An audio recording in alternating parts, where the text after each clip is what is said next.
పాకిస్తాన్ మరోసారి భారత్ను రెచ్చగొట్టే చర్యలకు దిగుతోంది.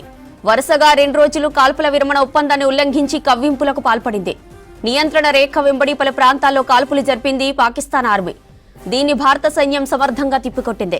ఈ ఘటన 25న అర్ధరాత్రి జరిగినట్లు డిఫెన్స్ అధికారులు తెలిపారు. ఈ ఘటనలో ఎలాంటి ప్రాణ నష్టం సంభవించలేదని, ఎవరికీ గాయాలు కాలేదని తెలిపారు. ఏప్రిల్ 24, 25 అర్ధరాత్రి వేళ కూడా పాక్ ఎల్ఓసీ దగ్గర కాల్పులు జరిపింది. ఇక ఇప్పటికే పహల్గామ్ ఉగ్రదాడితో భారత్ పాకిస్తాన్ల మధ్య ఉద్రిక్త పరిస్థితులు కంటిన్యూ అవుతున్నాయి.